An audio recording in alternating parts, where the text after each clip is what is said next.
Hey friends, welcome back to Julia at Home.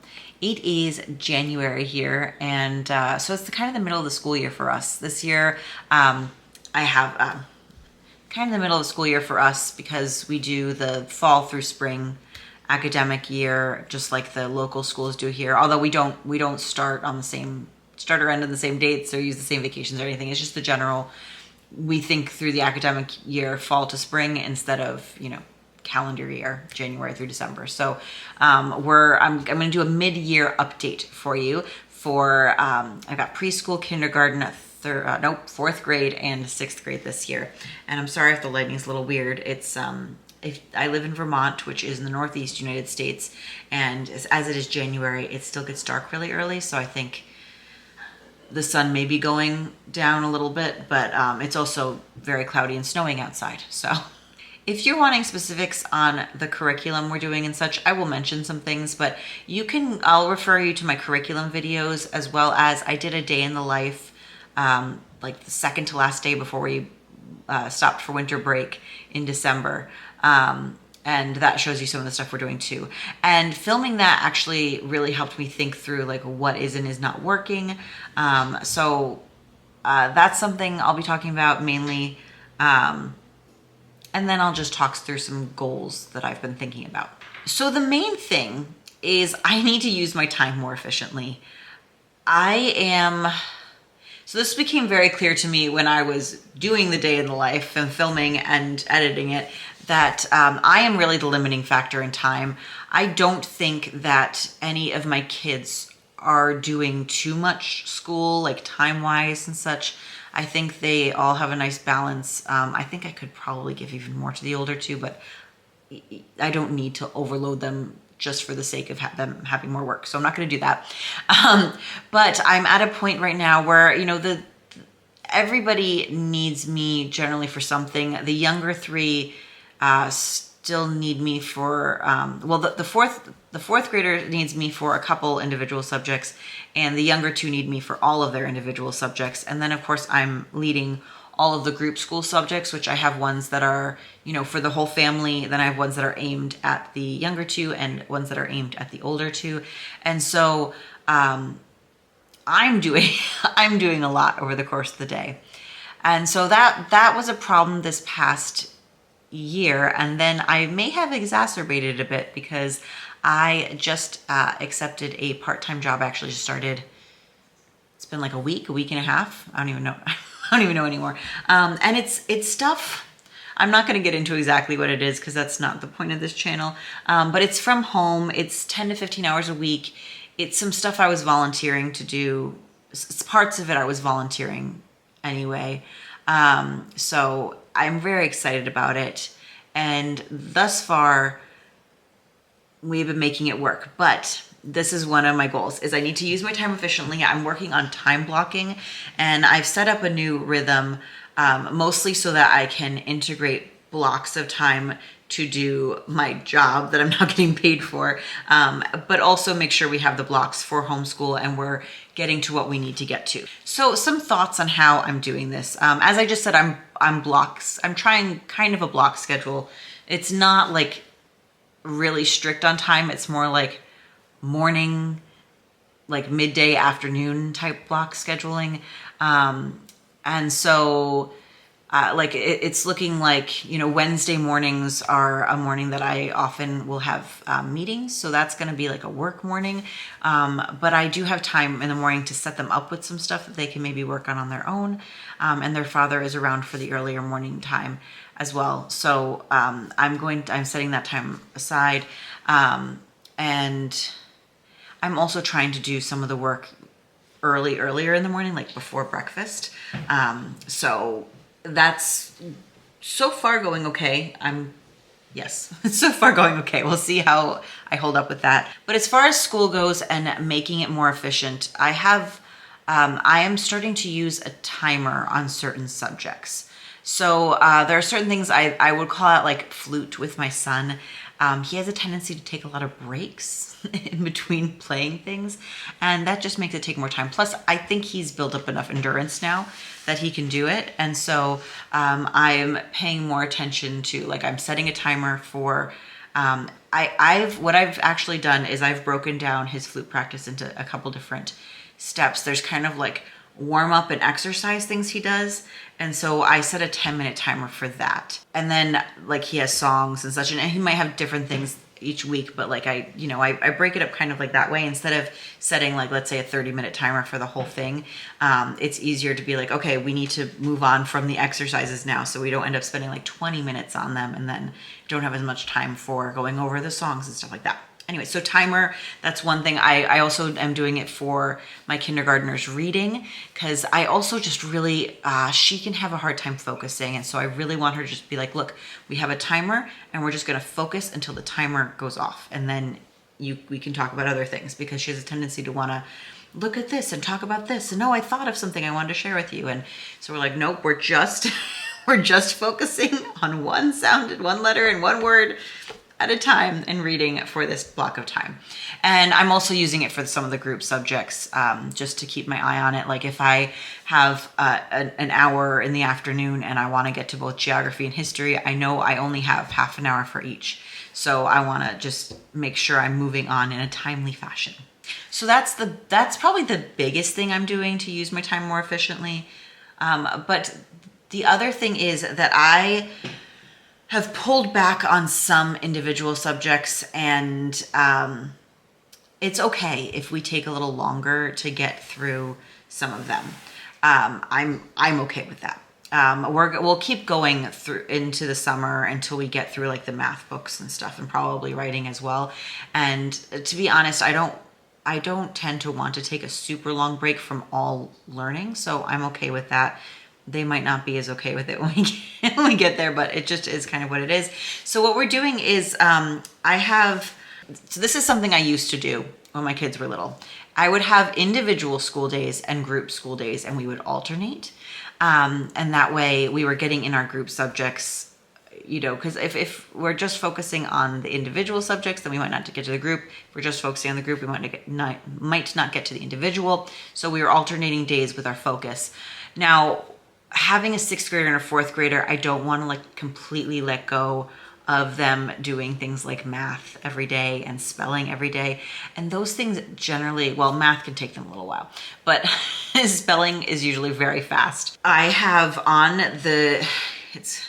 hoping I can explain this well, but we'll have a group day. So for example, for right now, Mondays are group days.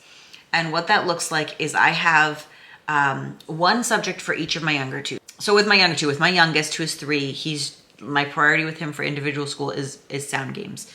There's lots of different ways that we can do that, and I also set a timer for that. And honestly, some days it's been like 5 minutes, not even 10, because he's 3, and we don't need to be like trying to focus on something difficult for that long. For my kindergartner, it's reading, which is usually around 10 minutes. We're just working on practicing on our early readers. And then for my older children, they do have like math and spelling, and just some like really basics that I want them to get to every day. And I try, when I'm setting out the week and figuring out like how many pages they have in math, for example, to keep those days on the light side, not give them like a ton of pages. But the thing too is that I have group subjects for the younger ones, everybody, and the older ones. And so while I'm working with the younger ones, the older two, on the group subjects, the older two can be working on their individual subjects still. And also my goal as part of this is to get school done in the morning. I should have mentioned that sooner. Sorry. So for like group school day, individual school day, my goal is to get it done in half a day instead of it dragging on, because then I have an afternoon block, or on Wednesdays, it's actually now a morning block to do my job and or things around the house. Because we also, if you saw my day in the life, you saw that part of our kitchen is non-existent, and we're going to be renovating our kitchen, which was not really in the plans, but this is going to be a year of change, and it's just going to be different. But because of that, I have a lot of like cleaning and putting away. I also already had wanted to declutter and redecorate a lot of spaces. Oh, hello. Oh, don't get makeup on my shirt. This is the kindergartner, and she was playing with some makeup today, huh? Kid makeup. Kid makeup, yeah. And she loves purple, as you can tell. This is just going to be a rambly sharing video, so I'm hoping I'm making sense. But right, so for example, Mondays. This is the goal: is to have, I do sound game and reading with the 3-year-old and the kindergarten. I do flute with the 4th grader, and then I start in on group subjects with the preschooler and kindergartner, while the 4th and 6th grader are doing individual school subjects. And then when I wrap up our group subjects, I will call the bigger 2 in, and we do family subjects. And then we usually have a snack either before or after that, because feeding them is important for their brains to function and for us to be regulated. And then I will set the younger 2 up with something else to do. Like this past week, it was Play-Doh. We did a lot of playing with Play-Doh while I'm doing group school subjects with the older 2. And so that would be like the group school day. And then ideally, then it's lunchtime and we've finished all that before lunch. And if they haven't finished their math and stuff, they can work on it in the afternoon. But then I can hopefully have an activity for the younger ones, or if it's something they can help me with, or if they're playing nicely, I have some ideas on that. Then I can either do work, or I can work on a decluttering project, or maybe even a video. So that's the hope. And when the winter is over, it could also be gardening, which I would just take them outside, obviously. On an individual school day, it's more individual subjects, obviously. So I do more, I add some more subjects in with the Montessori subjects with the 3-year-old. I add more subjects in with the kindergartner. We are starting Logic of English. So the foundation's A. So that's when we do our Logic of English lesson. We started this past week and she actually really enjoyed it. That was exciting. It's my 3rd time starting it again. And then the 4th grader, so the 4th and 6th grader will have the subjects, like they're the same subjects they had on other days, but then they'll have a few additional ones. So things like exploring the world through stories, one I add on those other days because they take a little bit longer. And the 4th grader, I do it with him. So he needs me, and so we do that. So that's an example of something that takes a little longer. And again, hopefully we are done by lunch. So, and then we repeat that on other days, except Wednesday I work in the morning and do school in the afternoon. So that is kind of what we're doing. Friday's a little bit different because I choose to do one group subject, and then we don't do a full individual school day like we would on like Tuesday and Thursday, but I do add in exploring the world through story for the older 2. So that's what I chose to do on Fridays. Sometimes things come up, and so we have to adjust. And yes. Okay, I'm going to move on. That was like a lot on efficiency and routine, and hopefully you're still with me. And if you're interested, click that thumbs up button while you're here. Okay, so just a couple more things. That was the bulk of the goals, is like kind of figuring out my time and how I can fit things in. But I do have a couple more goals. One is give more attention to the 3-year-old earlier in the day, like with his group subjects and stuff, and have stuff for him to do. I have some ideas of things I want to try, but he's 3. He's 3. He needs a lot of attention, especially the school in the morning actually that works a little bit better, because when it gets later in the day, he's just off the wall, and it makes it really hard to do stuff like, history and stuff with the older 2. So yeah, I'm trying to focus on that. I'm trying to increase the amount of writing the older 2 are doing. So we will also be adding in Write Shop, I think this week. I think we're going to try it this coming week.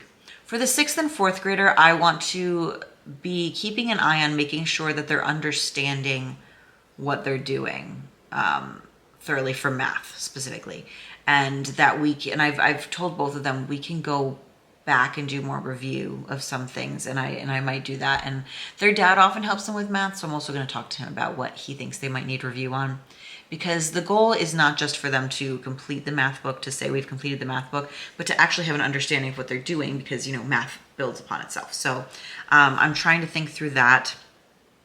For history, We're still doing Oregon Trail. I've got to just speed up.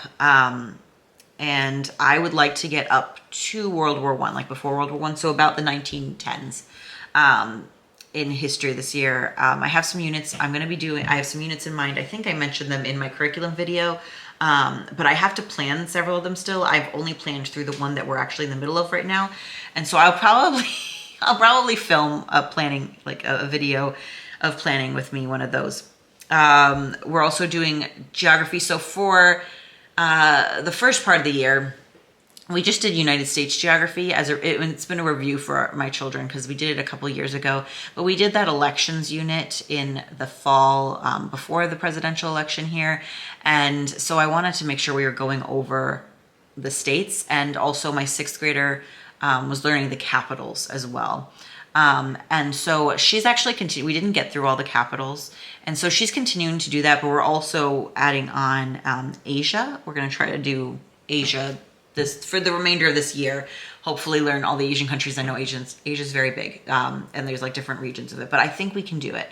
I have been through school myself, and I know that you don't necessarily hold on to all the things. So they might not be able to, like next year or 5 years from now, still, do the map drill of it. But my goal is for them to, be able to do some of them. Like, do you know where China is? Do you know where Japan is? Some of those like really big ones that we talk about a lot, but also, if you hear the name of a country, be able to be like, oh, that sounds like I'm pretty sure that was in Asia, even if you can't like identify exactly which country it was. That was in the Middle East and Asia, things like that. Along with doing map drill with it this year, I'm using some unit studies from Thistles and Biscuits on different countries. We started already actually with Japan. They're super fun. We're just keeping it like really low key. I've found some books from the library and some that I already had from past things we've done, and we're going to try to incorporate some food and some art stuff. And so, I'm really excited about it. I actually got some beautiful books about haiku, so we're going to try learning about haikus and writing our own. So I'm trying to have, I think, at least 3 or 4 different countries.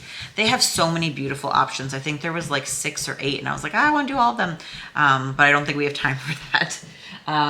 So what I decided to do, we're going to be doing history. The goal is 2 days a week, going forward, do like a little bit of history. But for geography, what I thought we would do is alternate it with science, because we haven't actually, we did ocean animals, which we were doing in the summer and then carried over into the fall. And actually, did we finish? Yes, we finished it up in December. So it took us a while. We took some breaks in the middle, but that counted as science, ocean animals.